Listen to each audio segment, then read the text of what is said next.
Firman-Mu yang kuasa untuk mengubah sikap hati, Firman-Mu yang tegakkan di Shalom umat Tuhan. Shalom. Terpujilah Tuhan, agunglah namanya, Dia baik bagi kita, kemurahannya sungguh ada bagi kita. Dan hari demi hari kita selalu menikmati kebaikan Tuhan, kasih Tuhan. Maka sepatutnya tidak ada tawar hati ketika kita mengikut Dia. Biarlah hidup kita selalu menyatakan, aku cinta kepadamu Tuhan, aku rindu hadirat-Mu Tuhan. Terima kasih Bapak.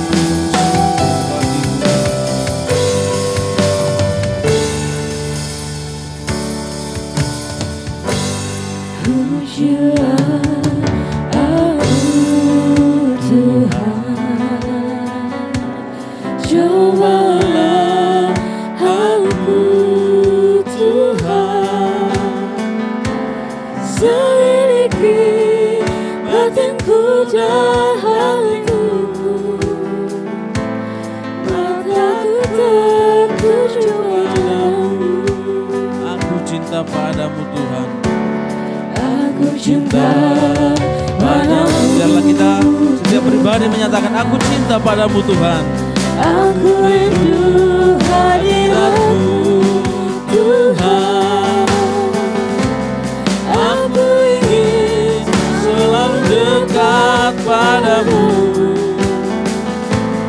menikmati kehadiran-Mu. Hosana, Hosana bagi Rajaku yang duduk di tahta. Aku muliakan dan kuagungkan, Kau layani semuanya.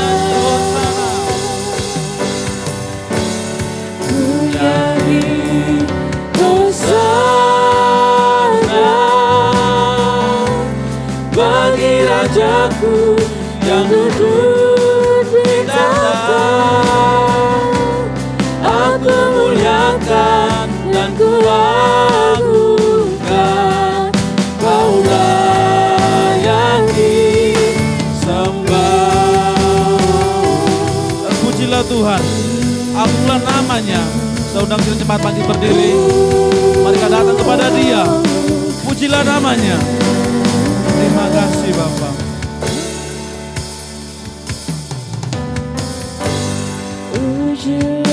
Amin Tuhan. Ini kami datang kepadamu, Kau melihat setiap hati kami. Cobalah aku Tuhan, amin. Selidiki hatiku dan hatiku, tertuju padamu. Aku cinta padamu Tuhan, aku cinta padamu Tuhan. Amin. Ini pernyataan kami Bapa, ini pengakuan kami Tuhan. Aku ingin selalu dekat padamu, menikmati kehadiran-Mu.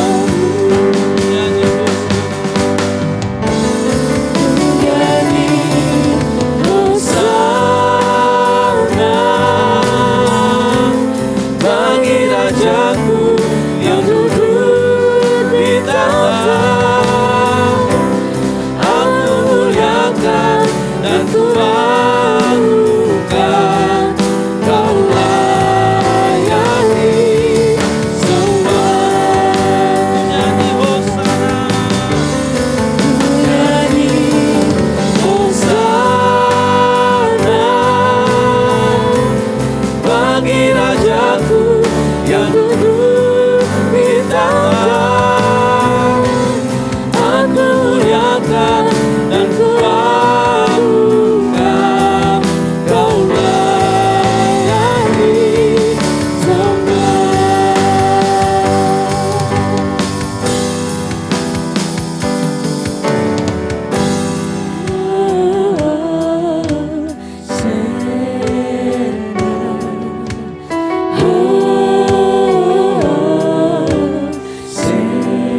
Rajaku yang duduk di tahta, aku muliakan dan ku agungkan. Kau layak disembah. Nyanyi Hosana,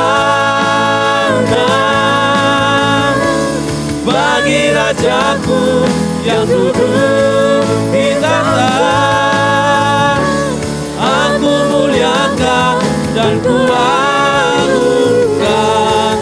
Kau layak disembah, kau layak disembah, kau layak disembah, layak disembah, kau layak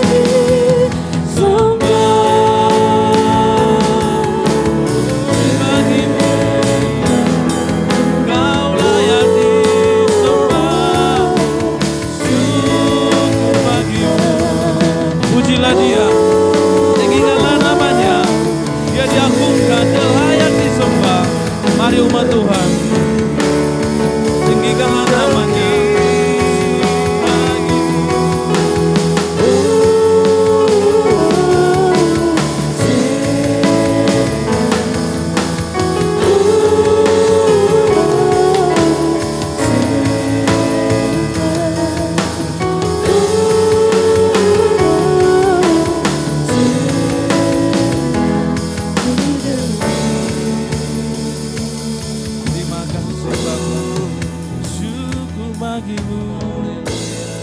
Glory bagimu Tuhan, syukur bagimu, terpuji Engkau. Terima kasih, oh haleluya, haleluya, syukur bagimu. Engkau Rajaku, Engkau Tuhanku, Yesus ku sembah, glory bagimu. Pujilah Dia umat Tuhan, bersyukurlah kepada Dia, sebab kebaikannya ada bagimu, kemurahannya sungguh ada bagimu. Kami memuji Engkau, Yesus. Bagimu, terima kasih, syukur, haleluya, terima kasih. Segala puji hormat bagimu Tuhan. Terima kasih Bapa.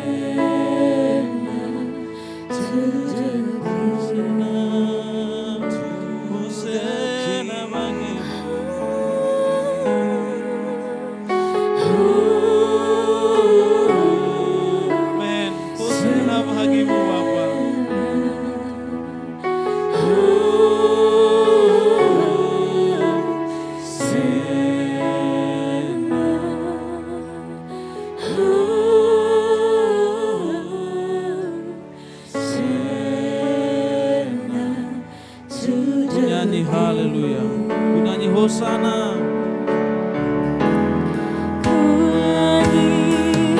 Hosana, hosana bagimu Tuhan, bagi Rajaku yang duduk di tahta, aku muliakan dan ku agungkan. Kau layak disembah. Nyanyi hosana, nyanyi hosana,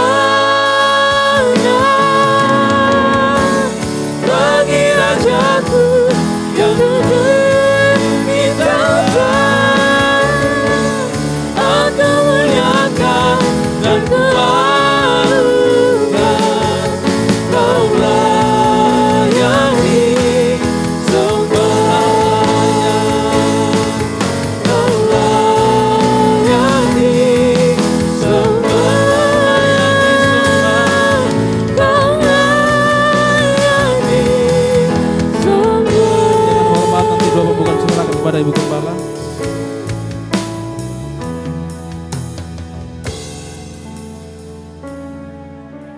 Kau layak disembah.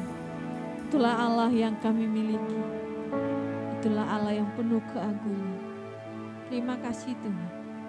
Di hari yang begitu sukacita ini, Kau pribadi yang sangat kudus, dan Kau mengizinkan kami untuk datang menghadap Engkau dalam ibadah hari ini.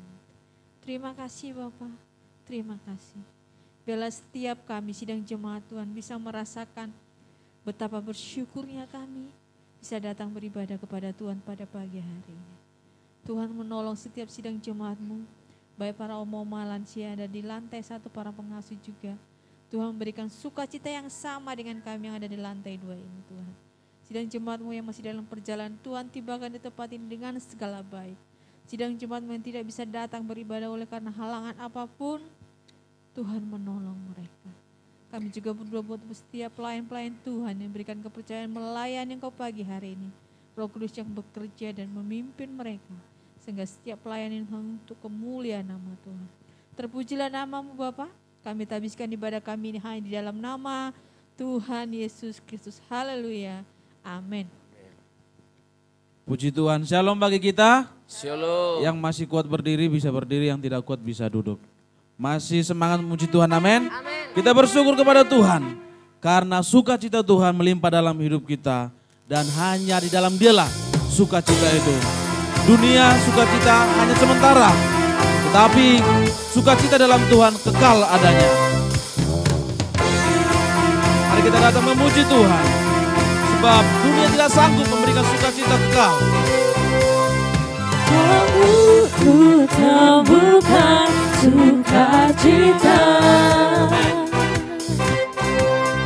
dunia takkan sanggup ku berikan. Segala bebanku pun digantikan, aku ada di dalamku. Kaulah sukacita, pengharapan dan kehidupan, Kau beri kekuatan. Haleluya, bersukacita selamanya. Biarlah kita datang kepada Dia, sukacita itu ada bagi Dia. Terpujilah Tuhan, kekal adanya. Ada mendampingi setiap langkahku, berikan kekuatan dengan roh-Mu. Janji-Mu yang telah menuliskan, Ku punya rancangan yang indah. Kaulah sukacita, pengharapan dan kehidupan, Kau beri kekuatan. Haleluya, haleluya. Kaulah sukacita, pengharapan dan kehidupan, Kau beri kekuatan. Haleluya, bersukacita selamanya. Amin. Bersukacita selamanya. Haleluya.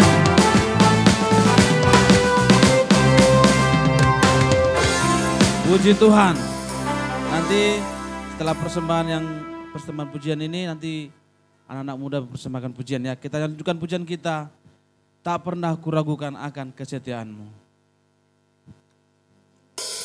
Bersama Tuhan, kita tak pernah meragukan lagi kesetiaan Tuhan dalam hidup kita.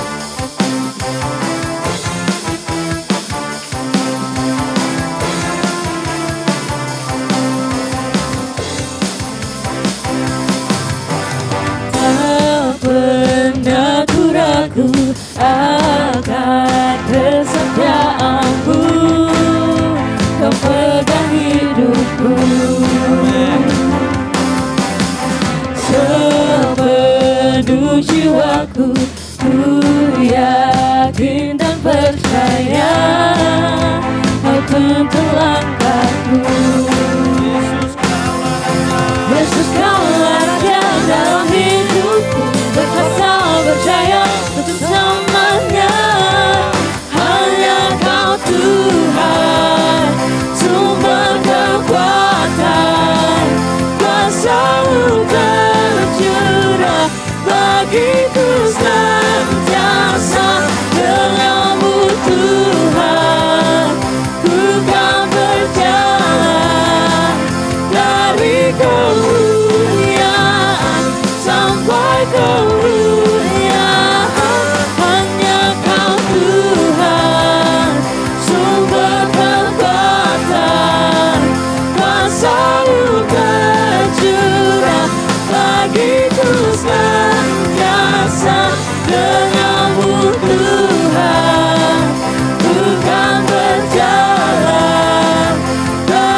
Tuhan, silakan saudara jemaat kembali duduk.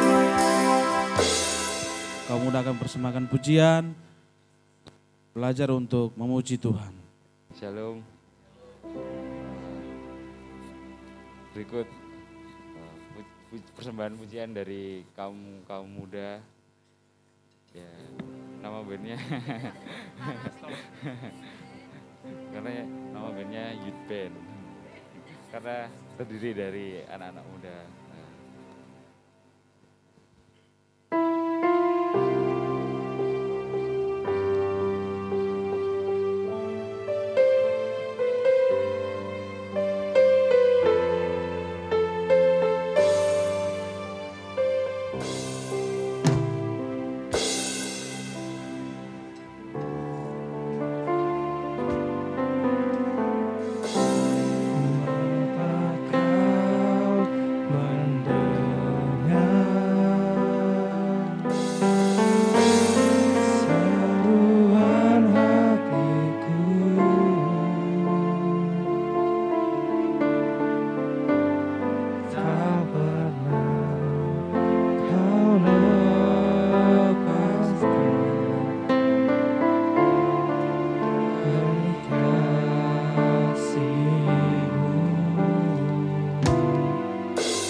Bapa. Ya, Tuhan Yesus memberkati.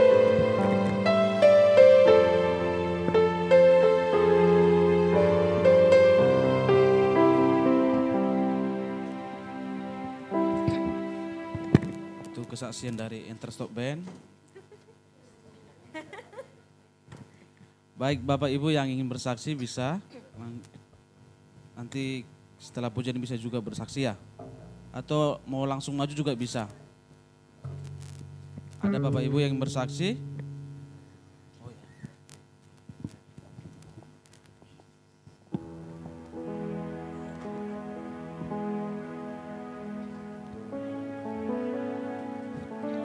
Shalom semuanya.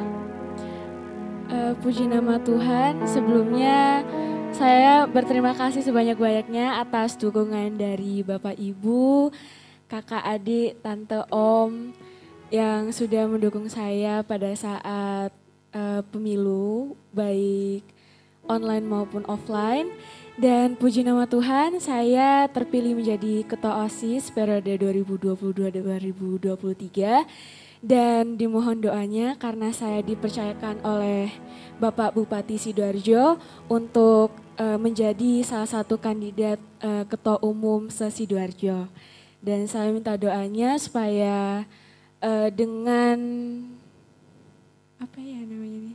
Dengan posisi saya bisa menyebarluaskan betapa baiknya cinta kasih Tuhan kepada saya dan betapa dahsyatnya mujizat Tuhan kepada saya. Terima kasih, shalom, selamat pagi. Puji Tuhan. Ada lagi Bapak Ibu ingin bersaksi?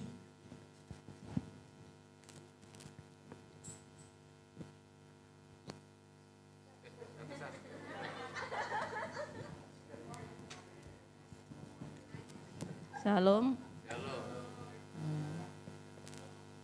Baru bersaksi sekarang, baru bisa sempat bersaksi sekarang. Saya bersaksi di sini masalah penerimaan mahasiswa kemarin ya. Jadi di sini saya dari semuanya itu saya belajar bahwa keinginan kita itu nggak harus sama dengan keinginan Tuhan. Jadi di sini kita harus menselaraskan ya keinginan kita dengan Tuhan itu. Nah kemarin itu ceritanya anak saya tuh daftar ke UNER. Dengan segala emosi kita, dengan segala kedagingan kita ingin, siapa sih namanya orang tua yang gak pengen anaknya masuk UNER kampus yang begitu besar. Nah itu kita disuruh ngisi uang gedung. Nah itu kita isi ya 55 juta. Tapi tetap gak masuk. Nah kita sebagai manusia tanpa, ya kita memang berdosa di situ. Tanpa kita mengandalkan Tuhan, kita tanpa minta hikmat Tuhan, kita tulis aja itu. Sudah tulis aja 100. Tanpa kita melihat kemampuan kita. Tanpa kita melihat apa sih kita ini ada uang segitu. Padahal kita nggak ada uang segitu. Jadi dengan secara emosi kita tulis aja 100 gitu. Wes dengan harapan kita dapat. Tapi kita tidak berdoa sama Tuhan. Kita menghiraukan keinginan Tuhan bahwa Tuhan itu kan ada maunya buat kita bahwa kamu tuh ini loh gitu kan. Kita nggak sampai ke situ. Akhirnya setelah itu kita nggak keterima.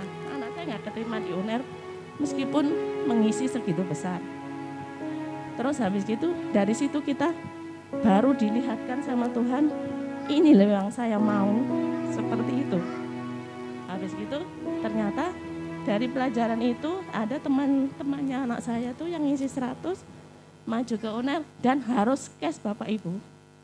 Lah kalau kita tetap ngotot untuk ngisi 100 tapi cash, dapat uang dari mana kita?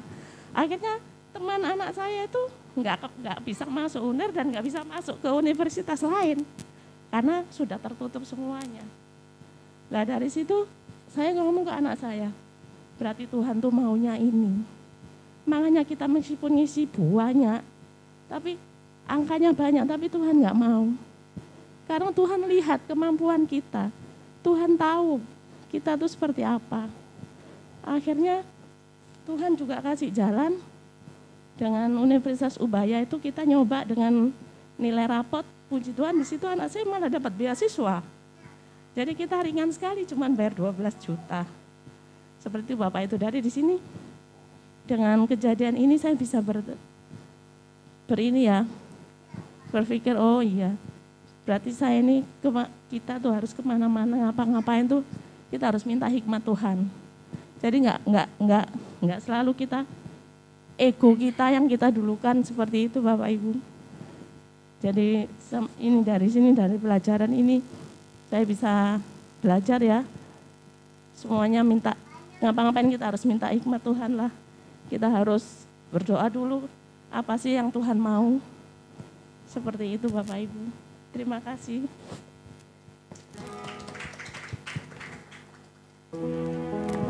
Ayo Pta, ayo. Nggak jadi Pak. Minggu depan ya, baik. Ada lagi Bapak Ibu? Sudah ada. Ayo Bu.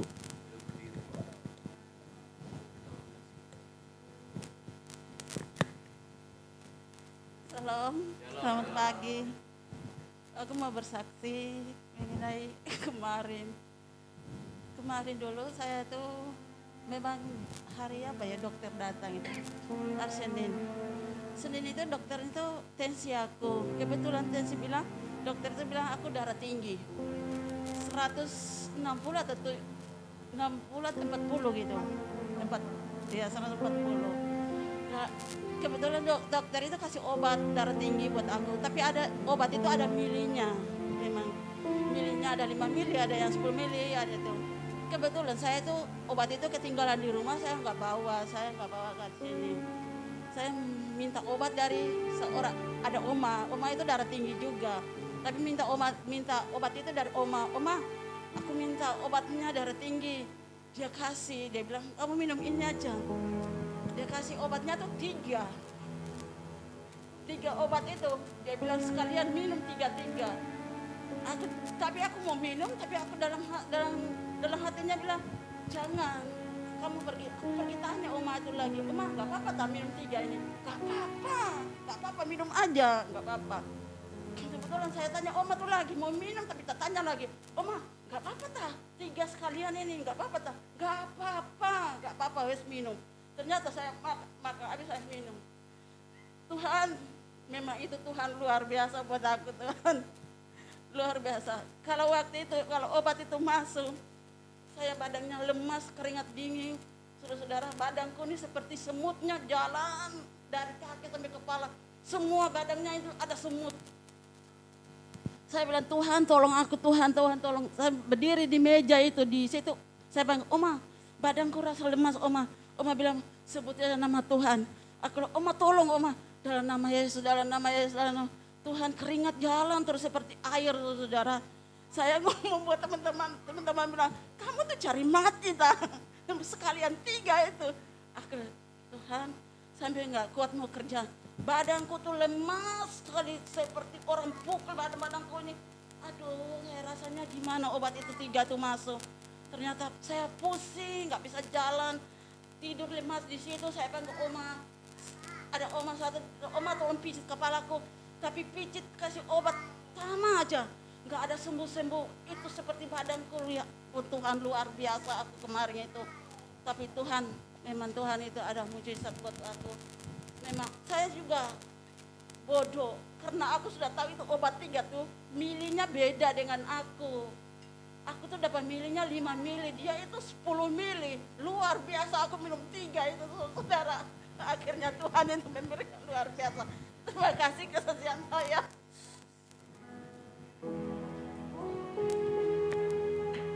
Puji Tuhan. Baik, nanti Bapak Ibu yang masih bersaksi bisa minggu depan ya.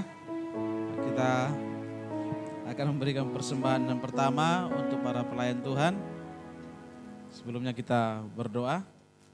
Bapa kami bersyukur Engkau masih baik bagi kami dan berkat-Mu terus melimpah dalam hidup kami. Ajar kami untuk terus memberi apa yang Tuhan telah berkati kami Bapak. Biarlah persembahan ini untuk para pelayan Tuhan di tempat ini Bapak. Terima kasih. Kami siap untuk memberi persembahan dalam nama Yesus. Amin. Kita nyanyikan pujian kita, jangan lelah. Nanti petugas persembahan bisa dijalankan.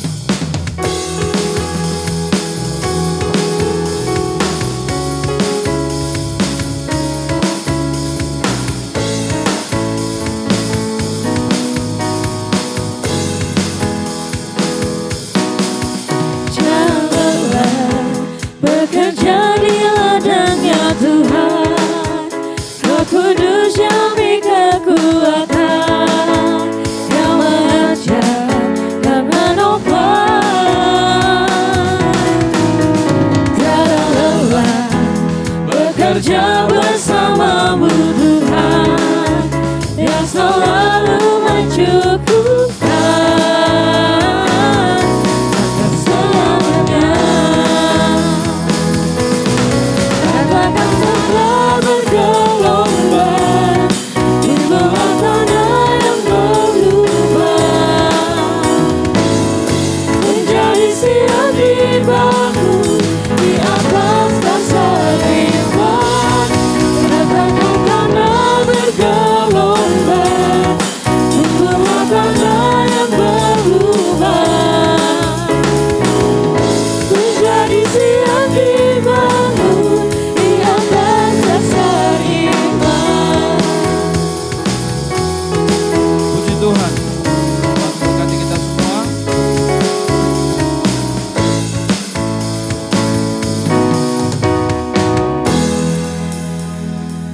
Terpujilah Tuhan. Tuhan itu baik bagi kita. Biarlah firman Tuhan yang akan kita dengar sebentar lagi itu membuat iman kita semakin bertumbuh mengenal Dia. Karena kabar baik itu selalu ada bagi kita. Dan tidak ada alasan bagi kita untuk tawar hati mengikut Dia. Firman Tuhan selalu ada bagi kita.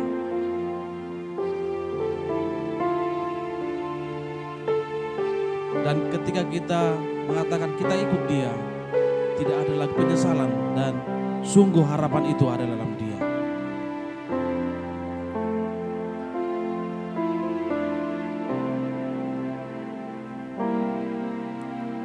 Takkan pernah ku sesali Amin Tuhan. mengiringi Yesus sepanjang hidupku. Terima kasih Bapak. Lewati lembah air mata, ku saksikan kemuliaan-Mu dinyatakan. Terima kasih Bapak.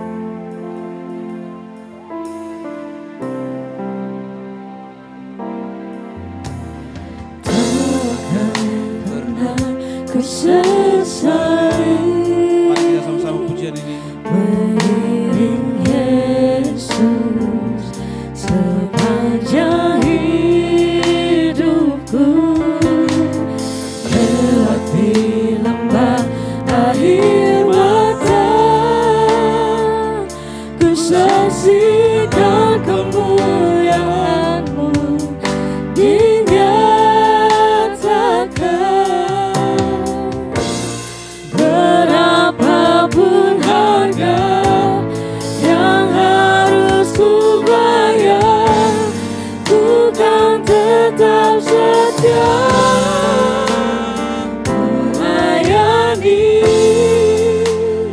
mengasihi-Mu, mengiring-Mu seumur hidupku. Janji-Mu kan tetap ku pegang teguh, sampai ku dapat mahkota kehidupan. Biarlah pengikutan kita kepada Tuhan semakin teguh, semakin lebih giat mengikut Dia. Mari umat Tuhan seundang kita bangkit berdiri. Takkan pernah ku sesali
Bapa kami bersyukur betapa Engkau baik bagi kami. Tidak ada penyesalan ketika kami mengikut Engkau. Tidak ada tawar hati ketika kami mengikut Engkau. Karena firman Tuhan itu selalu ada bagi kami. Firman Tuhan itu tersedia bagi kami. Sungguh lewat firman-Mu iman kami bertumbuh kuat mengikut Engkau Bapa. Ketika kami menghadapi ujian hidup, ketika kami menghadapi pergumulan hidup, firman-Mu yang menolong kami, firman-Mu yang menguatkan hidup kami. Terima kasih Bapa. Terpujilah Tuhan. Biarlah pujian dan persembahan yang telah kami panjatkan ke hadapan-Mu Tuhan, itu berkenan di hadapan-Mu, berbau harum di hadapan Bapa.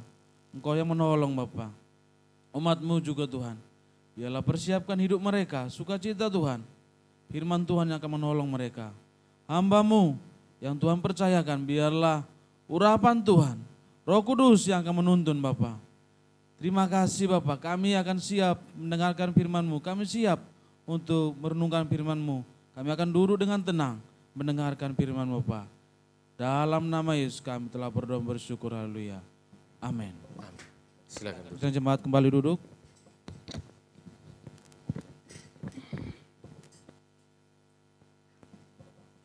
Salam sejahtera dalam kasih Tuhan kita Yesus Kristus. Selamat hari Minggu dan shalom semuanya. Jemaat yang di lantai 1 juga saya mau menyapa. Shalom. Ya, puji Tuhan. Mari kita membaca, pada bulan ini kita masih digembalakan oleh firman Tuhan dari kitab Efesus. Hari ini kita akan merenungkan Efesus pasal yang ketiga, ayat yang pertama sampai ayat yang ke-13. Efesus pasal yang ketiga, ayat 1 sampai ayat yang ke-13. Mari kita akan membaca secara bergantian. Saya membaca ayat 1 dan seterusnya jemaat. Itulah sebabnya aku ini, Paulus, orang yang dipenjarakan karena Kristus Yesus, untuk kamu orang-orang yang tidak mengenal Allah.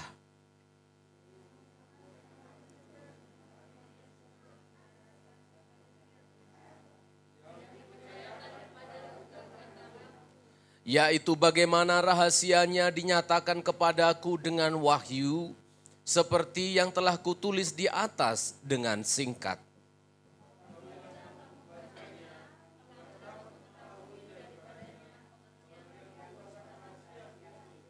Yang pada zaman angkatan-angkatan dahulu tidak diberitakan kepada anak-anak manusia, tetapi yang sekarang dinyatakan di dalam roh, kepada rasul-rasul dan nabi-nabinya yang kudus.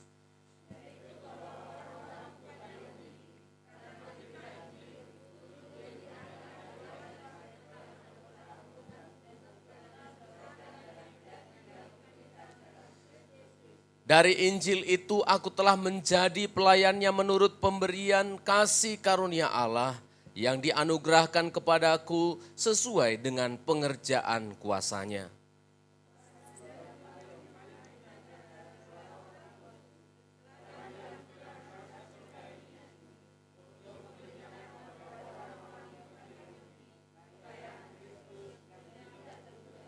Dan untuk menyatakan apa isinya tugas penyelenggaraan rahasia yang telah berabad-abad tersembunyi di dalam Allah yang menciptakan segala sesuatu.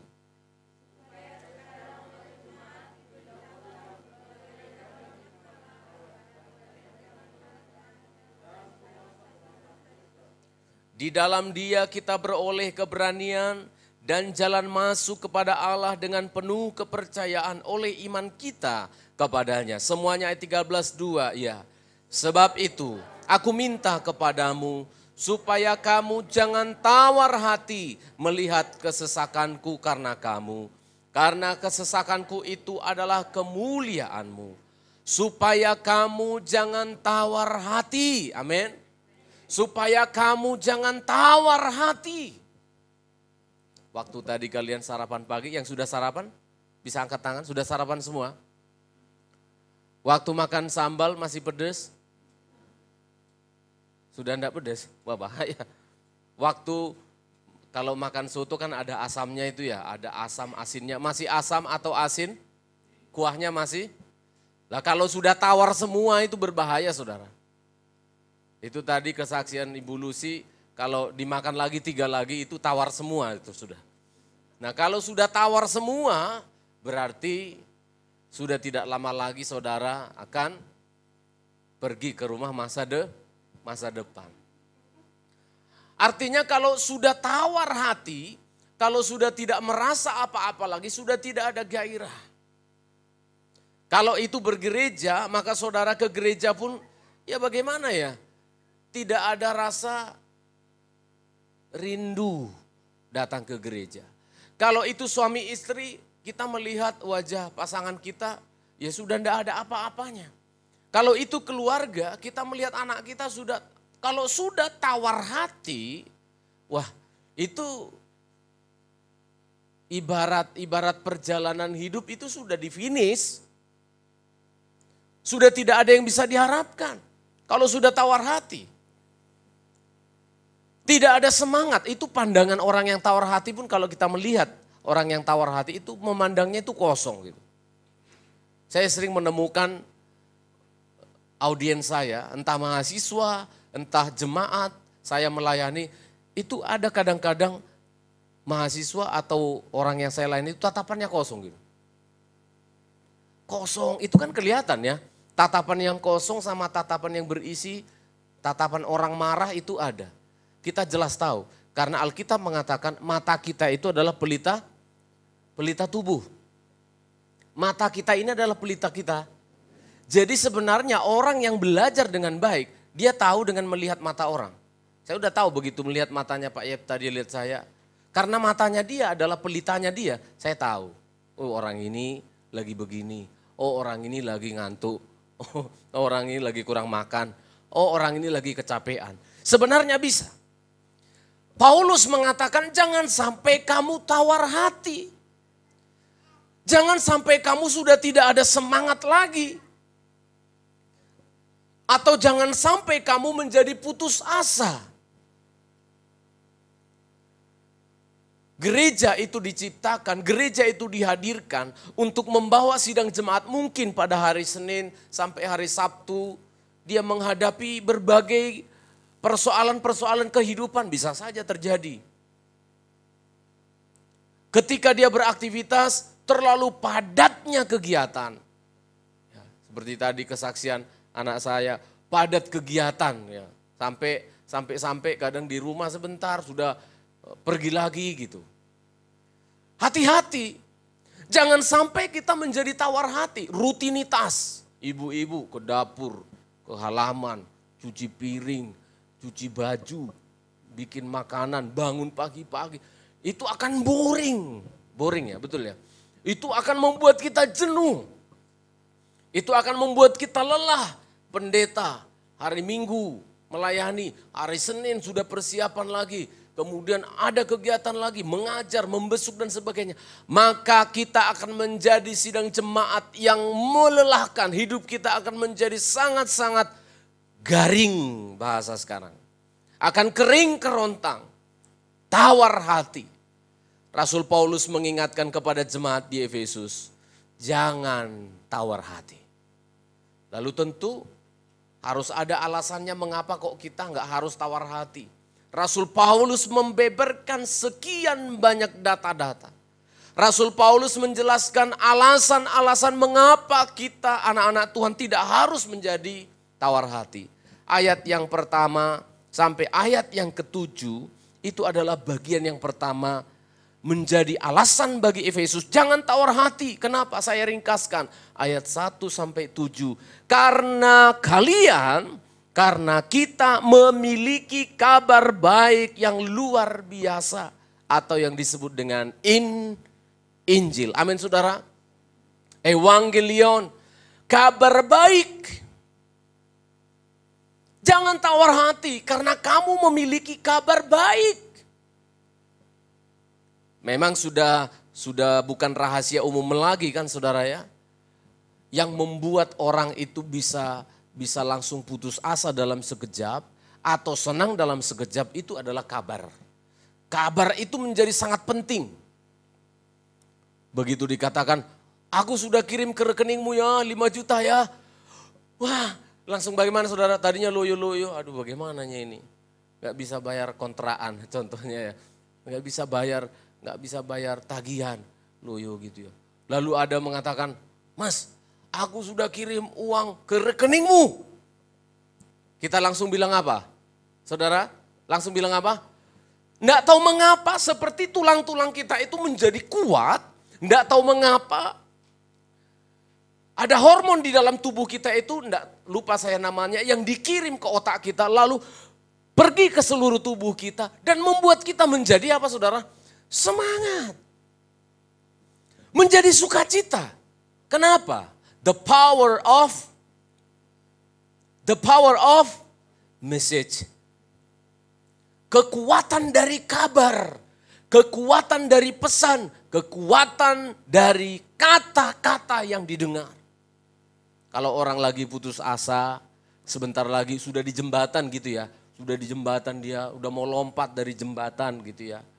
Lalu ada seorang yang mengatakan, kenapa kamu? Enggak, pokoknya saya enggak ada lagi gunanya hidup saya ini. Tiba-tiba orang ini bilang, iya memang kau enggak ada gunanya.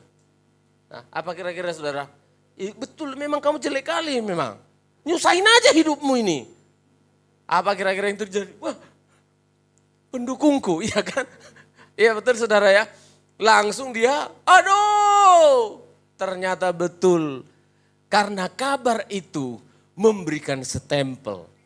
Kabar itu memberikan dia konfirmasi, memberikan dia peneguhan bahwa dia berguna atau tidak. Rasul Paulus mengatakan, kepada engkau telah diberikan kabar baik. Coba dibaca ayat 1.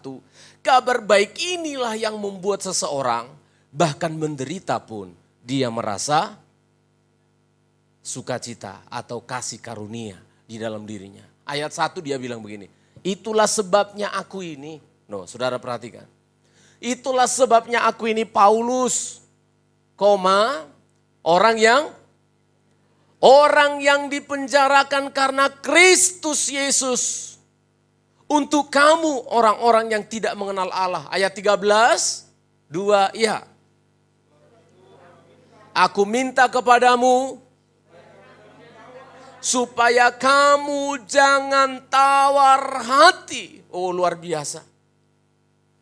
Rasul Paulus sedang di dalam penjara saudara. Rasul Paulus di dalam kesusahan. Jadi ini bukan omong kosong. Ini bukan hanya teori. Ketika ada orang susah lalu dia bilang, ya Tuhan kuatkan kamu ya, Tuhan berikan kamu kekuatan. Bukan omong kosong. Justru Paulus ketika dia mengirimkan surat ini, yang minggu lalu saya sudah jelaskan. Dia sedang di dalam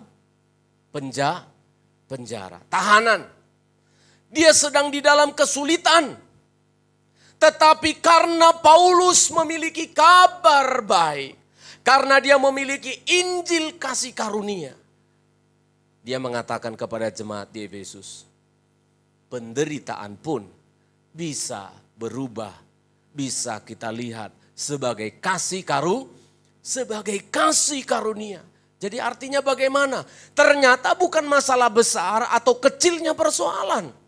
Saya ulangi. Ternyata orang menjadi tawar hati itu bukan karena masalah besar atau kecil. Masalah kecil juga bisa membuat tawar hati. Masalah besar juga bisa membuat tawar hati. Lalu apa yang membuat orang tawar hati? Menurut ayat ini adalah perspektif. Menurut ayat ini adalah cara kita memandang persoalan. Amin saudara. Yang membuat orang menjadi tawar hati ternyata bukan masalah besar atau kecil, saya ulang-ulang. Karena masalah yang sedang dihadapi Paulus lebih besar dari jemaat Efesus. Dia pada saat itu sedang dipenjara. Dan dia dipenjara bukan karena kesalahannya. Sakit enggak saudara? Sakit. Bapak kita yang bintangnya 2 di sana saja itu, dia masuk di tahanan itu sakit loh saudara. Betul ya? orang yang dipenjara karena maling itu menderita enggak? Menderita enggak? Atau ada orang di penjara itu senang-senang, betapa sukacita hatiku begitu. Enggak ya, saya sudah melayani di penjara selama kurang lebih 1 tahun. Semua begini. Tatonya gede-gede. Benar saudara? Waktu kita datang mau kebaktian gitu, masih buka baju semua mereka. Gini-gini. Main-main enggak karu-karuan, kipas-kipas di depan aula itu. Begitu pendeta dilihat sudah datang, dipakai bajunya gitu. Tato-tato gede-gede. Badannya begitu serem-serem gitu. Tapi gini semua. Kosong tatapannya, benar saudara. Duduk-duduk di pojok sana, pojok sini. Begitu pendeta datang, petugasnya bilang, ayo ke gereja, ibadah. Tatapan kosong semuanya. Karena kesalahannya dia dipenjara. Tapi Paulus, aku dipenjara karena kamu. Coba saudara. Aku dipenjara karena kamu. Loh, yang tawar hati kenapa kamu? Halo? Saudara, betul? Rasul Paulus ini menderita double-double lah penderitaannya. Karena dia harus menderita bukan karena kesalahannya. Tetapi Paulus malah melihat jemaat di Efesus tawar hati karena pemenjaraannya. Paulus tulis dengan cepat dan dia menjelaskan, jangan sampai kamu tawar hati. Kesesakan yang sedang dialami oleh Rasul Paulus betul sesak, betul sulit. Bayangkan saudara, ketika dia ditahan penjara yang terakhir itu di Roma, dia itu diikat tangannya, diikat kakinya, dikasih batu bundel gitu ya, pemberat supaya nggak bisa jauh-jauh gitu. Tetapi dia masih harus mencari nafkah. Saya ulangi ya, kita tidak perlu baca. Tangannya diborgol, kakinya diborgol, ada prajurit yang mengawasi dia selama 2 tahun. Ketika dia di penjara. Dia harus bekerja, membuat apa? Membuat tenda. Nggak tahu apa dia minta izin, Pak bukaan po, Pak aku mau kerja. Sama prajurit, nggak tahu. Tapi yang jelas dia ditahan. Tahanan rumah, dia harus bekerja. Dia harus memberi makan, bahkan ada teman-temannya harus diberi makan, harus disubsidi. Tapi dia tidak pernah berkata, malangnya nasibku ini. Aku tidak bikin salah, aku tidak berdosa, cari makan aja kok kayak gini sulitnya. Rasul Paulus berkata kepada jemaat, jangan tawar hati, ini adalah sukacitaku. Apa Rasul Paulus gila? Bukan. Apa Rasul Paulus sudah tidak waras? Bukan. Ada kekuatan yang luar biasa di dalam dirinya. Saya ulangi, ada sesuatu di dalam dirinya yang nanti dia sebutkannya sebagai rahasia Kristus. Kalau ini dimiliki seseorang, kalau ini dimiliki oleh anak-anak Tuhan, seharusnya tidak ada kata putus asa. Seharusnya tidak ada kata tawar hati. Karena apa? Di dalam diri Paulus, tidak tahu mengapa. Bukan karena stres atau gila. Tetapi ada satu kekuatan. Maka Paulus menjelaskan kekuatan itu bukan lain. Bukan yang aneh-aneh. Adalah kekuatan dari Injil kasih karunia. Injil kasih karunia. Coba kita membaca ayat yang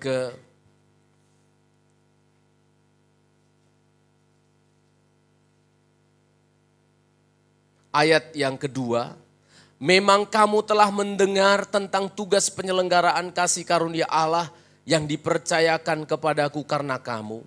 Yaitu bagaimana rahasia dinyatakan kepadaku dengan wahyu, seperti yang telah kutulis di atas dengan singkat. Seperti yang telah kutulis di atas dengan singkat. Saya ulangi saudara, perhatikan ayat itu. Rahasia yang dinyatakan kepadaku dengan wahyu. Jadi rahasia Injil Kristus yang diterima oleh Paulus itu membuat dia bisa menghadapi semuanya. Sudah dipenjara bukan karena kesalahan, cari makan aja begitu susahnya. Tetapi dia excited, dia terus bersemangat. Karena apa? Karena berita Injil rahasia yang dinyatakan kepadaku. Seperti apa saudara? Seperti yang telah kutulis di atas dengan Yang di atas itu maksudnya yang mana? Seperti telah kutulis di atas dengan singkat. Itu kira-kira yang mana? Rahasia Kristus yang dimaksud itu yang mana? Tidak lain saudara, pasal yang kedua. Yang kutulis dengan singkat di atas yang dimaksudkan Paulus adalah di antaranya pasal yang kedua ayat 16 sampai 22. Coba kita lihat pelan-pelan saudara ya. Pasal yang kedua ayat 16 sampai ayat yang ke-22. Oh, ini mendorong jemaat di Efesus supaya jangan sampai tawar hati. Pasal 2 ayat 16, mari kita baca sama-sama. 2, ya. Dan untuk memperdamaikan keduanya di dalam satu tubuh dengan Allah oleh salib. Dengan melenyapkan perseteruan pada salib itu. Salah satu kabar baik yang membuat Rasul Paulus ini tidak tahu mengapa, tidak pernah lemah, tidak pernah loyo imannya. Kabar baik yang pertama yang dia terima adalah, karena aku telah diperdamaikan dengan Allah. Oh luar biasa. Karena aku telah didamaikan dengan Allah sehingga ayat 17, lanjut. 2, ya. Terus. Sudah ada perdamaian sekarang antara Allah dan manusia. Sehingga kita yang jauh kini sudah menjadi dekat. Terus.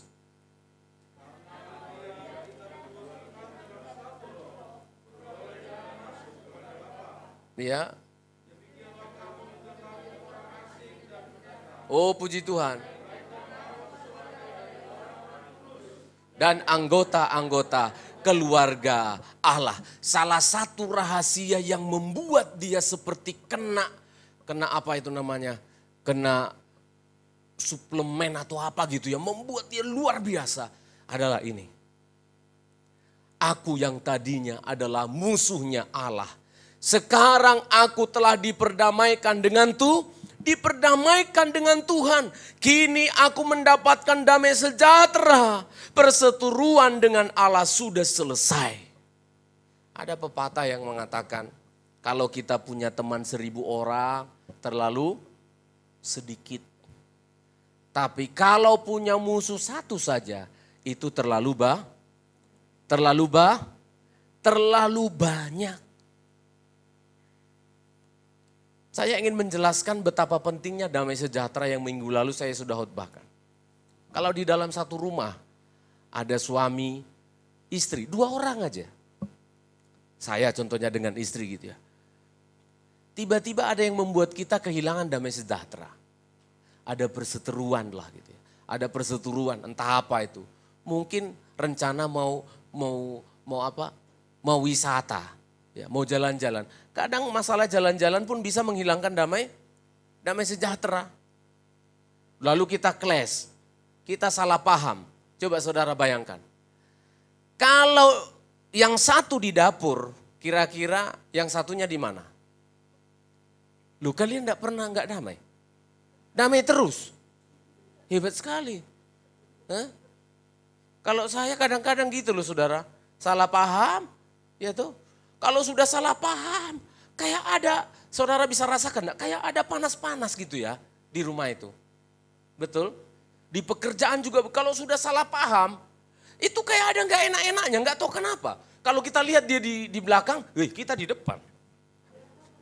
Betul ya?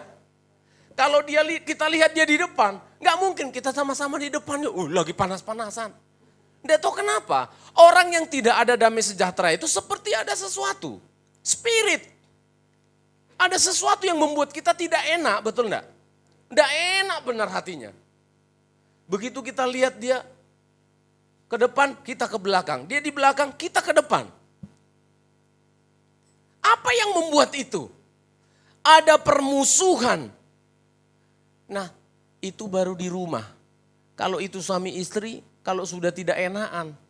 Yang satu menghadap ke timur, yang satu menghadap ke barat. Yang tertawa itu benar berarti.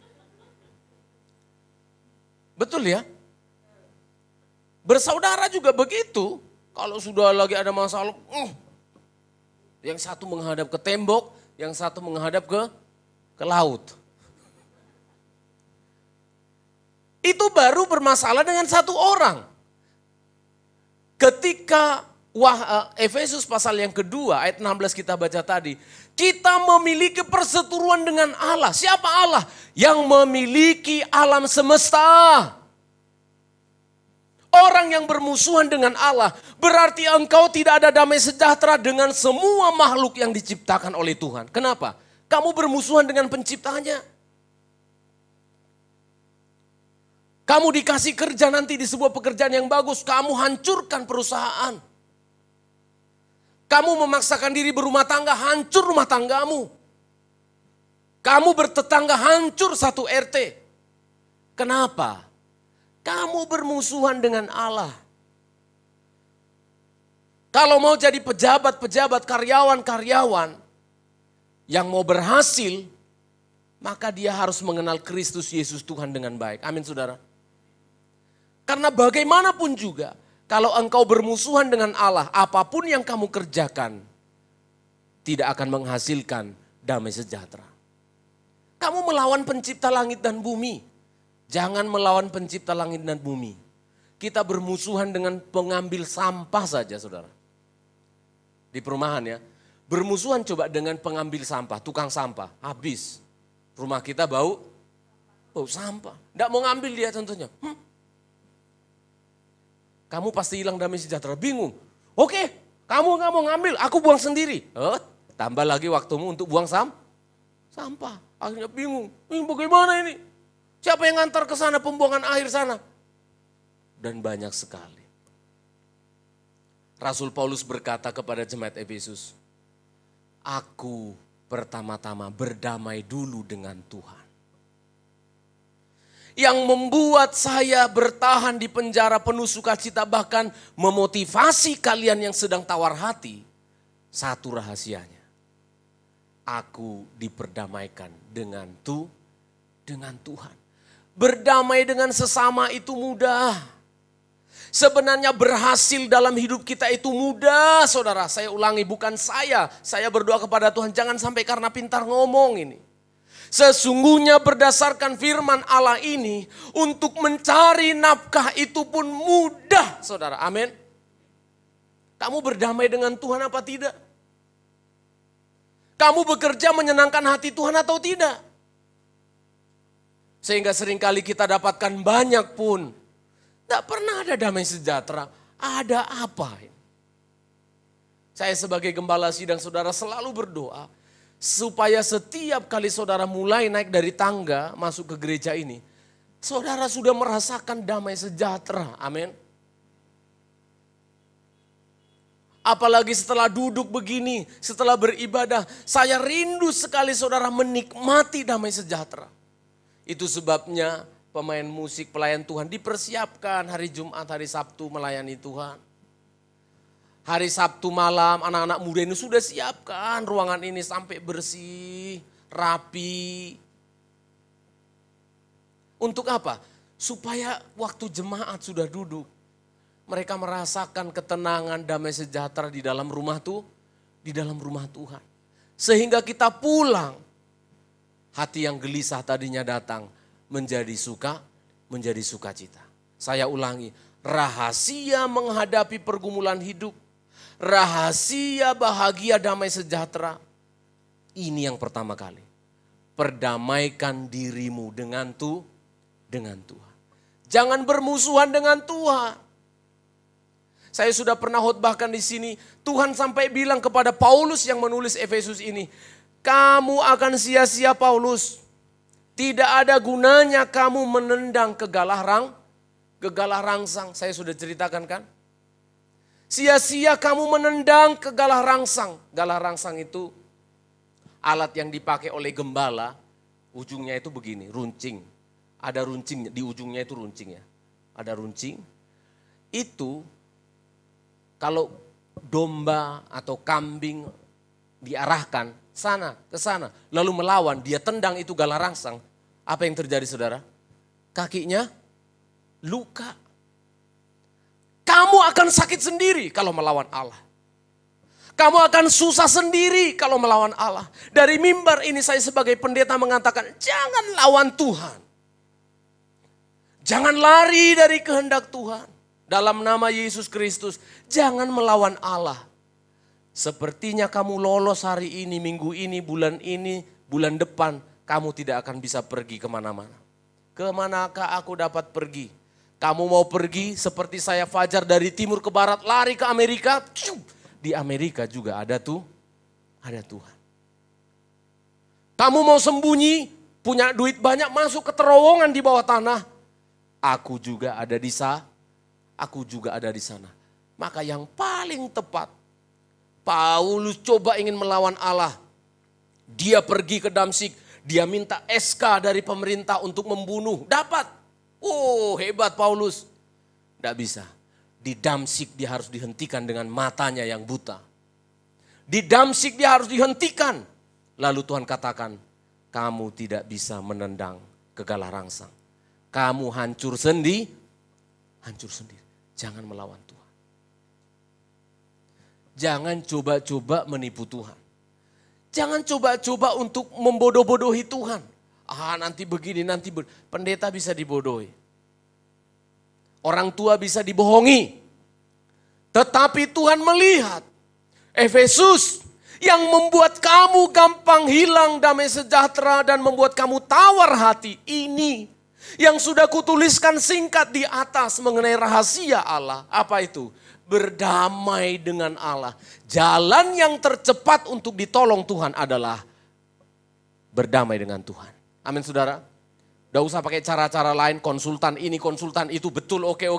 Yang paling tepat, yang paling mudah dan cepat tanpa biaya adalah berdamai dengan Tuhan. Akui dosa, akui kesalahan. Amin saudara. Ini yang membuat kita galau.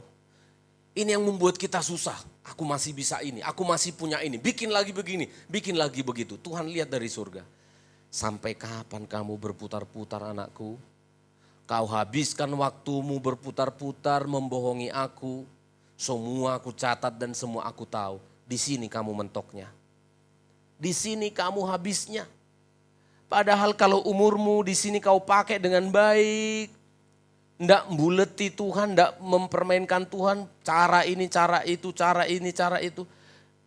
Katakan 20 tahun. 20 tahun hidupmu sudah jadi berkat. Tapi karena kau terus berputar-putar, aku mencintaimu. Pak! Oh. Kasar kali pendeta ini. Udah sampai ini, pak! Karena aku sayang sama kamu.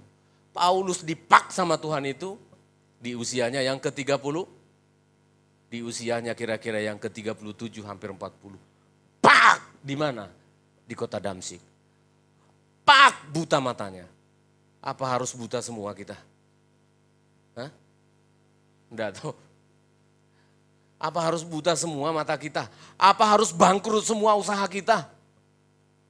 Atau harus hilang dulu anak kita semuanya? Atau harus menderita, benar-benar menderita dulu? Enggak tahu lagi mau kemana. Karena apa? Sudah diskakmat sama Tuhan, kayak main catur. Oh, aku masih punya kuda kok, lari sana. Dicegat Tuhan, jangan. Aku punya kastil kok sini. Langsung Tuhan bilang, apa? Skakmat. Lalu bilang apa? Kalau sudah skakmat, biasanya orang sudah kalah apa? Caturnya dihancurin. Kita tidak bisa melawan Allah. Amin saudara. Kita tidak bisa mencegah Tuhan. Yang paling tepat dan yang paling mudah adalah kita datang mengakui segala dosa kita. Yang terakhir, ayat yang ke-6, pasal yang ketiga, ayat yang ke-6. Salah satu rahasia yang diungkapkan oleh Paulus juga adalah ini. Pasal yang ketiga, ayat yang ke-6. Mari kita baca sama-sama, anak muda baca dengan keras. 1, 2, ya.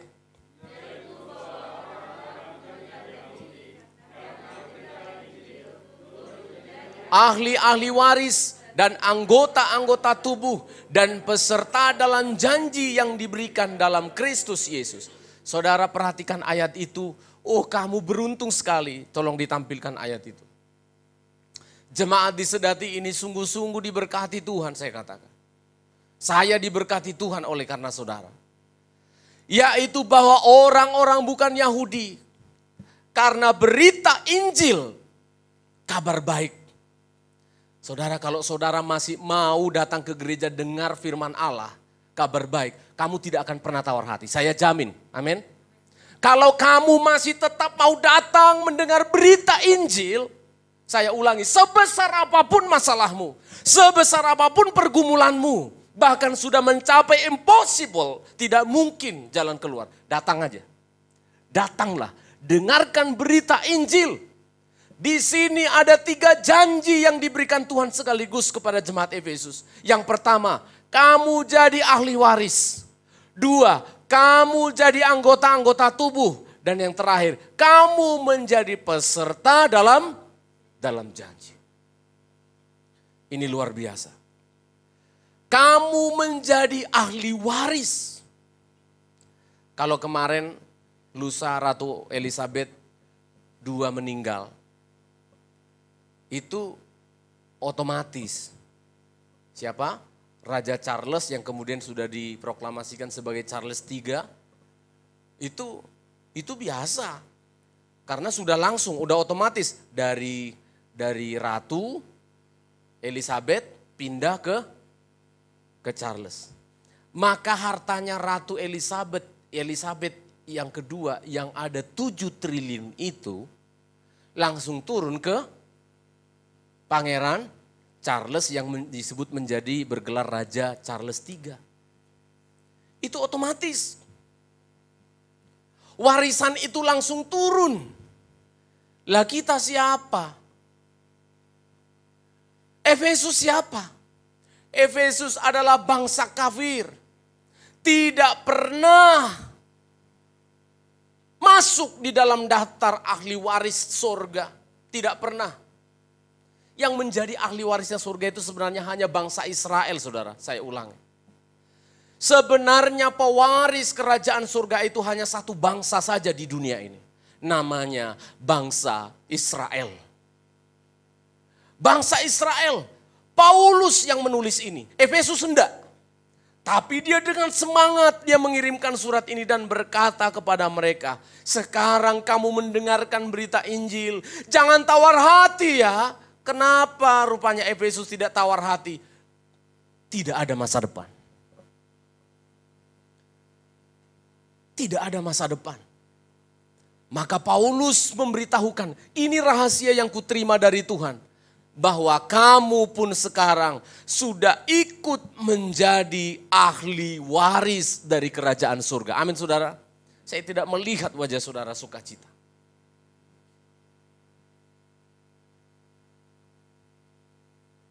Kita ini ahli waris dari kerajaan surga.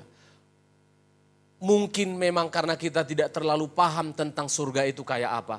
Tapi saya singgung sedikit. Surga itu tidak seperti yang saudara bayangkan. Oh, nanti kita begitu masuk surga, kita duduk-duduk nyanyi-nyanyi, memuji-muji Tuhan. Enggak. Kita di surga itu. Karena yang diwariskan itu apa saudara? Kerajaan. Saya ulangi. Yang diwariskan oleh Tuhan itu bukan 7 triliunnya Ratu Elizabeth. Itu kan otak kita yang berdosa ini. Kalau sudah bicara warisan selalu apa? Oh dolar, enak sekali di surga. Kalau tetangga kita, enak sekali di surga karena nanti ketemu bidadari, bidadoro.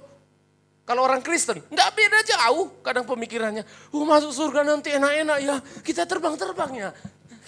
Terbang-terbang, lalu nyanyi-nyanyi. Ada soto enggak? Tidak saudara. Saya kasih sedikit gambaran. Ini pelajaran yang sangat panjang sebenarnya.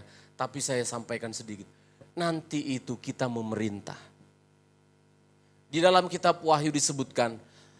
Langit yang lama, bumi yang lama ini nanti akan dihancurkan oleh Tuhan. Kita yang masuk surga, kita akan memerintah langit yang baru dan bumi yang baru. Dari Yerusalem yang akbar. Kita baca sedikit, saya rindu saudara bangkit sukacitanya membaca ayat ini. Tidak seperti surga yang saudara bayangkan, yang sering saudara tonton di TV-TV Teletubbies itu. Wahyu pasal yang kelima ayat yang ke-10. Tolong kita baca sama-sama. Wahyu pasal yang kelima ayat yang ke-10. Sudah ketemu? Mari baca sama-sama. 2, ya. Dan engkau telah membuat mereka menjadi suatu kerajaan. Stop. Ingat, nanti kita itu masih berbentuk kerajaan. Ada satu kerajaannya. Raja di atas segala raja namanya Yesus Kristus. Kita jadi apa? Lanjut. Dan menjadi imam-imam bagi Allah kita. Dan baca. Dan mereka akan memerintah sebagai apa? Di bumi yang mana? Kerajaan 1000 tahun. Lalu bumi dan langit yang baru. Di surga itu nanti penuh dengan kegiatan.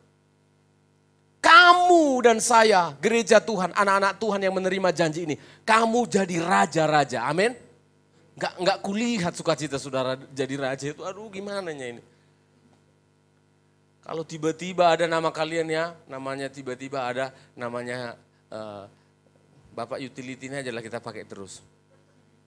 Nama Nelson tiba-tiba ada di warisannya Ratu Elizabeth, ditelepon dia. Pak, enggak tahu kenapa nama Bapak ada di sini ya. Kira-kira Nelson bagaimana? Wis sedati ditinggal, aku darah biru sekarang, apa itu? Apa sedati. Selesai kebaktian utility. Ini saya kasih tahu, saudara akan memerintah nanti jadi raja-raja, amin. Mentalnya anak raja itu bagaimana sih? Mentalnya pangeran-pangeran itu apa sih? Mana ada mewek, mana ada. Mentalnya pangeran, mentalnya queen, ratu-ratu. Itu enggak mental tawar hati. Kalian tahu Ratu Elizabeth itu waktu Perang Dunia Kedua. Nanti cek ya di YouTube ya. Apa jasanya Ratu Elizabeth itu dalam membela negaranya. Cewek loh, cewek. Disuruh tinggalkan, kita mau diserang begini. Enggak, saya mau di sini. Teguh hatinya, mantap hatinya. Jadi jangan dikira, samanya nanti Pak Stephen aja yang capek-capek terus itu melayani Tuhan sungguh-sungguh. Aku kan duduk-duduk di sini minggu lalu khotbahnya percaya Yesus titik. Waktu kemerdekaan 17 Agustus pendeta khotbah. Pokoknya masuk surga titik. Aku enak-enak aja. Di surga itu upahmu beda-beda. Yang malas-malas di pojok. Masih mending gak disuruh cleaning service. Enggak ya. Beda upahnya. Nanti jangan marah. Kalau kita masuk surga gundul gak ada mahkotanya. Maksud saya itu apa sih? Supaya ketika kita mendengarkan berita ini. Loh, kita ini menjadi raja-raja loh. Masih lanjut lagi. Tolong saya bacakan lagi satu lagi. Wahyu pasal yang ke-20 ayat 6. Wahyu pasal yang ke-20 ayat 6. Suatu saat ya, nanti kalau Tuhan izinkan setelah retreat, saya akan buat contohnya pelajaran khusus mengenai akhir zaman, surga, langit, bumi baru ya.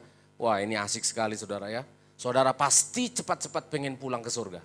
Sekarang kan enggak tuh, perpanjanglah umurku Tuhan gitu ya. Setelah belajar nanti tentang surga yang sebenarnya, kamu berlutut dan bilang, Tuhan, rindu kali aku sama kau Tuhan gitu ya. Nanti ya sabar ya. Baca ayat yang ke-6, 2 ya. Berbahagia dan kuduslah ia yang mendapat bagian dalam kebangkitan pertama itu. Kematian yang kedua tidak berkuasa lagi atas mereka. Tetapi mereka akan menjadi imam-imam Allah dan Kristus. Terus? Sebagai raja bersama-sama dengan dia. Berapa? 1000 tahun lamanya di bumi yang fana ini. Nanti Tuhan, terlalu panjang saya menjelaskannya. Kita akan memerintah. 2 sifat pemerintahan kita. Raja-raja yang imamat. Imamat yang raja, yang rajani. Raja-raja tetapi yang mentalnya itu melayani Tuhan. Pasal 22 ayat terakhir. Pasal 22 ayat yang ke-5. pasal 22 ayat yang kelima. Wahyu pasal 22 ayat yang kelima. 1, 2, ya.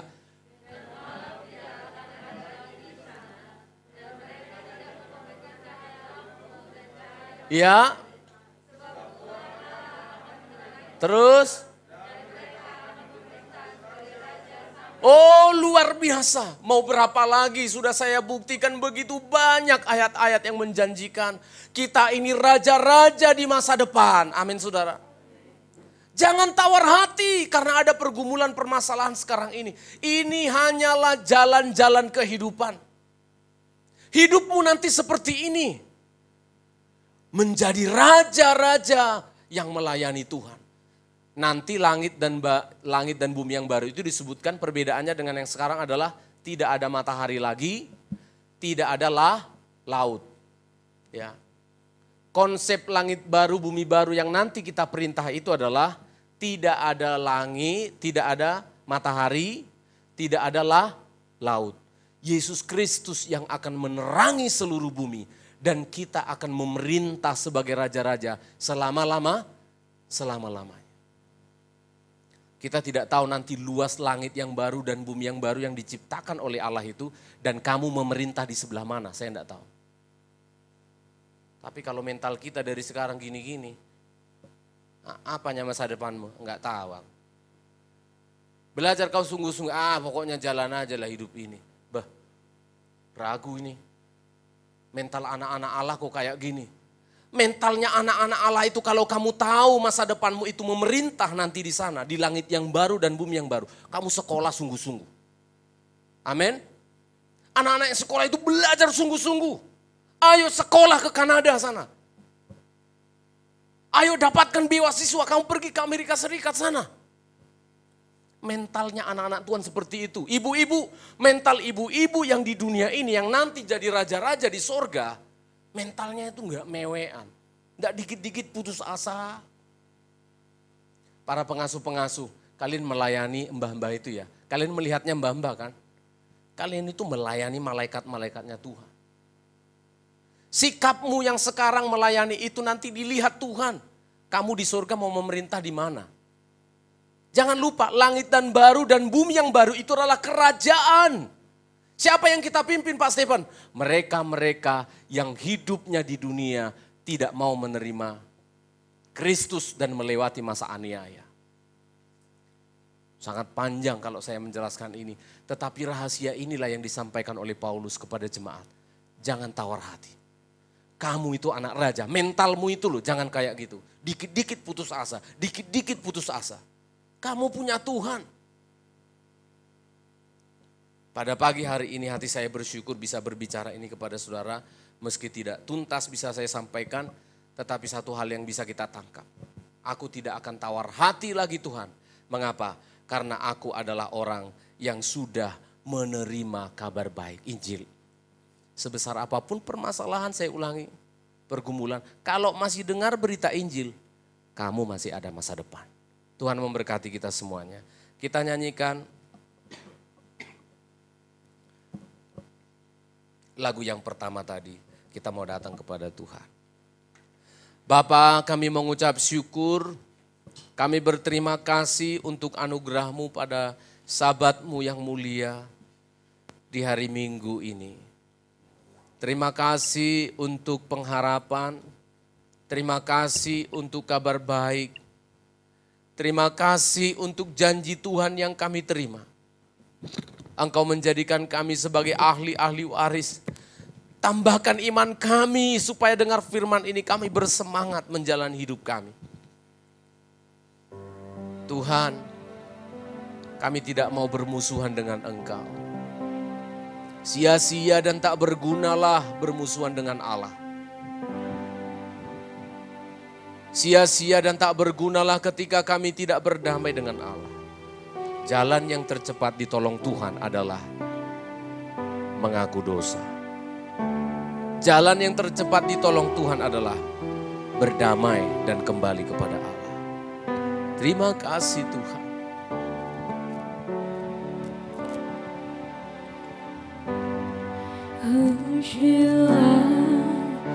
Aku Tuhan,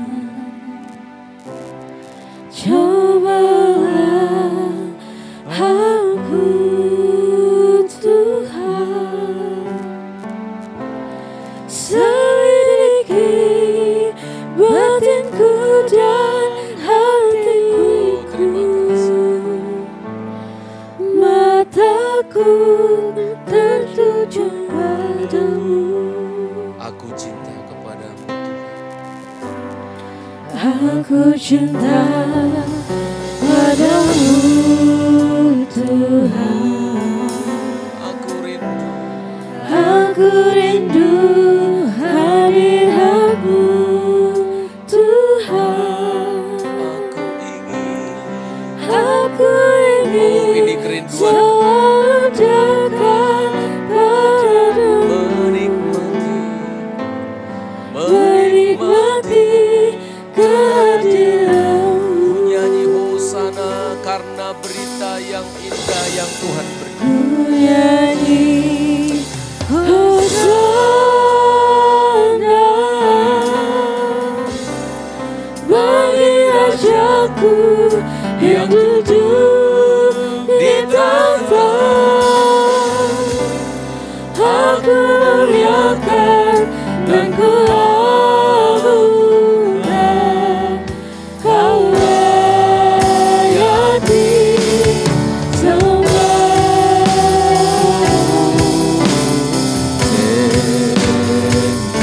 Kami bersyukur menyembahmu Tuhan. Pujilah Tuhan. Ujilah aku Tuhan. Kalau ada yang belum beres, kami bereskan hari ini Tuhan. Aku Tuhan, Selidiki batinku dan hatiku, mataku tertuju. Mari jemaat katakan dengan sungguh-sungguh, tutup, pejamkan matamu. Aku cinta Engkau Tuhan. Aku cinta padamu.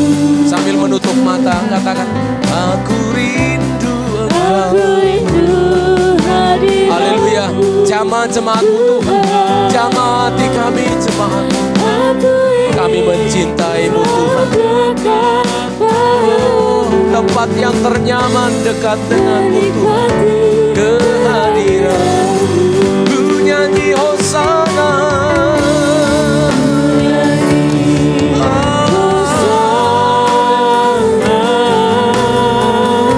Bagi Rajaku yang duduk di tahta. Aku muliakan dan ku agungkan, Kau layak.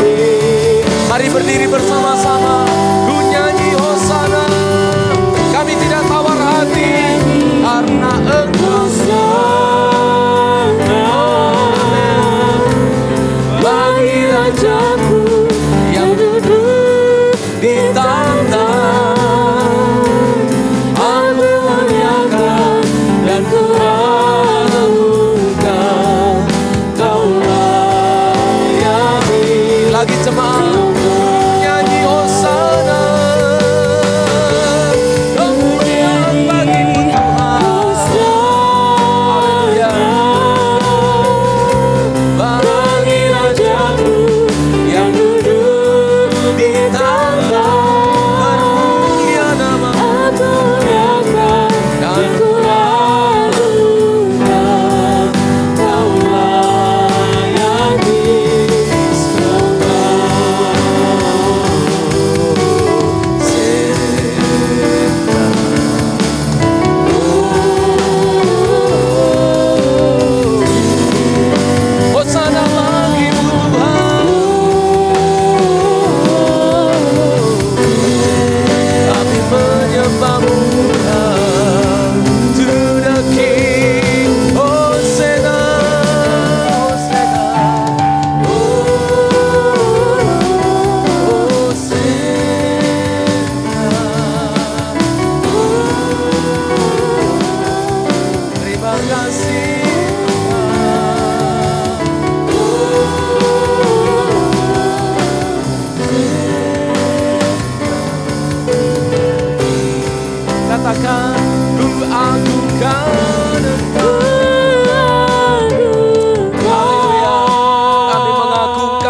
Tuhan.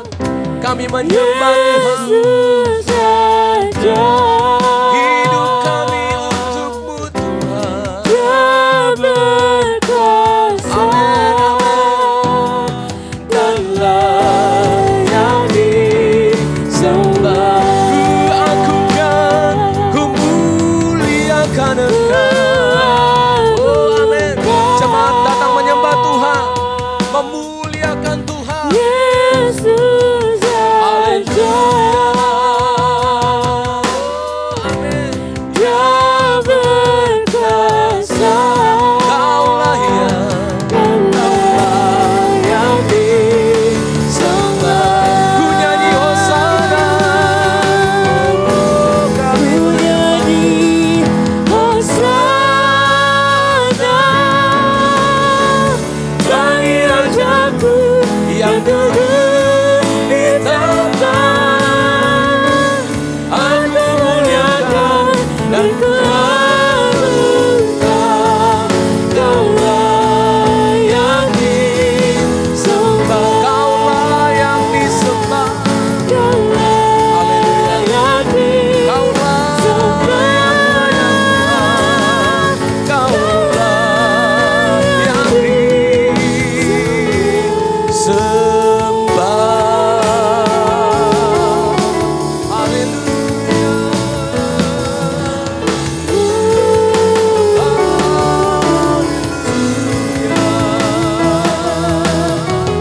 Kami menyembah-Mu Tuhan.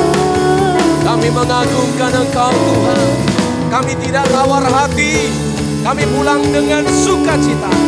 Kami pulang dengan kekuatan dari Tuhan. Engkau memulihkan hidup kami. Engkau memberikan sukacita yang tidak ada kami temukan di dunia ini. Terima kasih Tuhan. Anugerah-Mu besar bagi kami. Kami adalah anak-anak raja bermental menang. Bermental menang. Tidak ada yang bisa menghentikan kami mengasihi-Mu. Oh, kami datang di hadapan-Mu hari ini mensyukuri anugerah-Mu. Dalam nama Yesus Kristus kami telah bersyukur dan berdoa. Amin. Amin. Silakan duduk. Puji Tuhan, firman Tuhan telah memberkati kita. Terpujilah Dia, dimuliakanlah namanya. Kita akan memberikan persembahan yang kedua untuk kas gereja. Mari kita sama-sama berdoa. Bapa kami bersyukur, sungguh sukacita Tuhan melimpah dalam hidup kami. Sebentar kami belajar lagi untuk memberi apa yang telah Engkau berkati bagi kami Bapa. Biarlah persembahan ini untuk memperlebar kerajaan di tempat ini. Biarlah Engkau memberkati kami semua dalam nama Yesus. Haleluya. Amin. Tuhan, kita nyanyikan pujian kita dengan-Mu Tuhan, tak pernah kuragu akan kesetiaan-Mu. Petugas persembahan dipersilakan.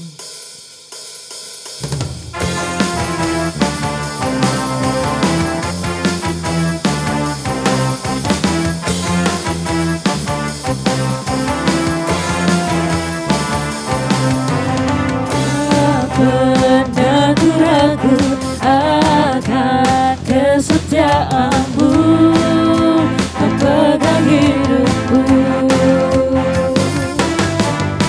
Sepenuh jiwaku ku yakin dan percaya, Kau tuntun langkahku.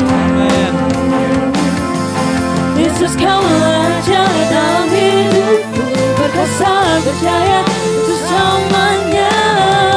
Hanya Kau Tuhan, sumber kekuatan, Kau selalu tercurah bagiku senantiasa. Dengan-Mu Tuhan, ku kan berjalan dari kemuliaan sampai kemuliaan, dari kemuliaan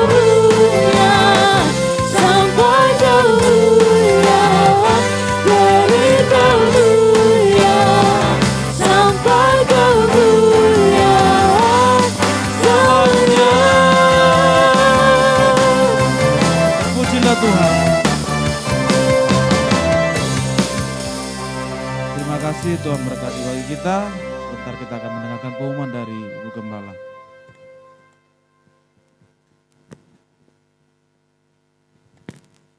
Pengumuman untuk kita singkat saja. Hari Selasa ada ibadah dulu di tempat ini jam 6 sore. Hari Sabtu ada kebaktian kaum muda remaja. Mari kaum muda remaja yang rindu bergabung silakan datang. Kemudian hari Minggu ada ibadah umum di tempat ini jam 8 pagi. Dilanjutkan sekolah minggu jam 10 pagi ya. Sekarang semua sekolah minggu sudah datang. Ya, dan juga tetap kami ikan untuk retreat. Mari yang tetap kita doakan bersama. Kita rindu kita bisa bergabung semuanya. Tetap kami doakan bisa bergabung walaupun beberapa orang sudah mengatakan tidak bisa, tapi kerinduan kami tetap semua bisa ikut bergabung di KKR Natal kita pada tanggal 24 sampai 26 Desember 2022 mendatang. Silakan mendaftar dan untuk meringankan pembayaran sebesar 300.000 per orang untuk akomodasi, transportasi dan untuk acara di sana silakan diberikan kelonggaran secara menyicil kepada tim bendahara dan juga bisa kepada pengantar. Kemudian kami juga mewakili Bapak Gembala mengucapkan terima kasih untuk doa Bapak Ibu Saudara untuk perjalanan di Poso kemarin sudah berjalan dengan baik. Bapak bisa kembali ke tempat ini dengan sehat. Terima kasih untuk segala doa-doanya dan semuanya bekerja sesuai yang diinginkan. Dan juga kita akan berdoa untuk Ibu Selvi yang masih dalam kondisi pemulihan supaya Tuhan berikan kekuatan kesehatan.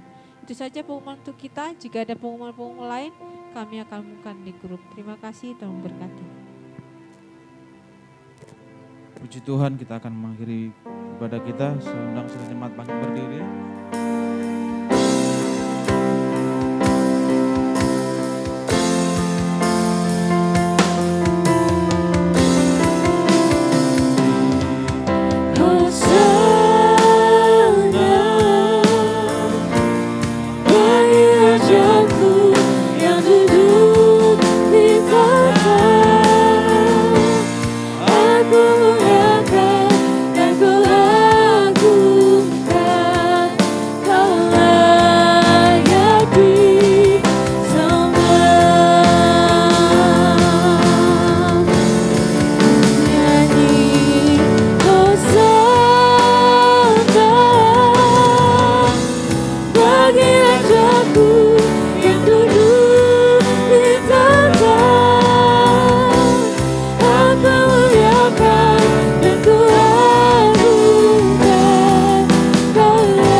Damai sejahtera dari Tuhan, Tuhan limpahkan di dalam hatinya.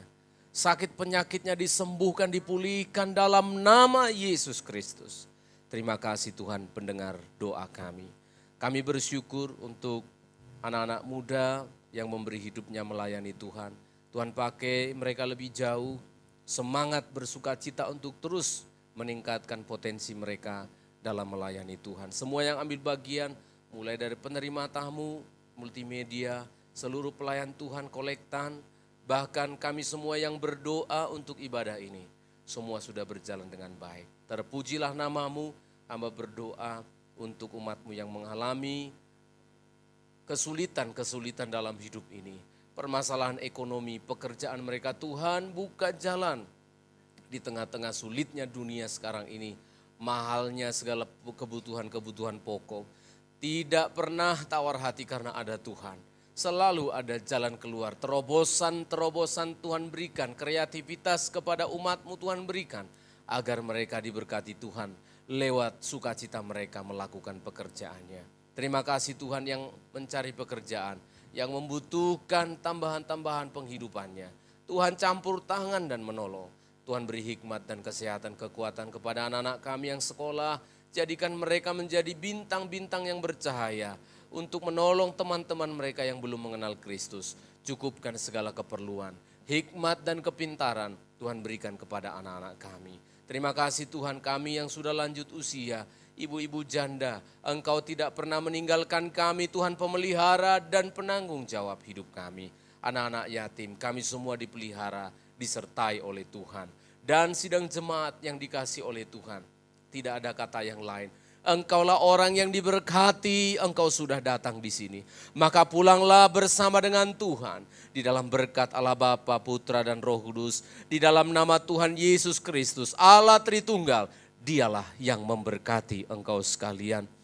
Tuhan menolong jika engkau menghadapi pergumulan, Dia yang memberikan engkau jalan keluar. Pulanglah bersama dengan Tuhan hari ini lagi. Maranatha sampai Tuhan Yesus datang kembali. Dalam nama Tuhan Yesus Kristus, Bapa terima kasih. Bapa terima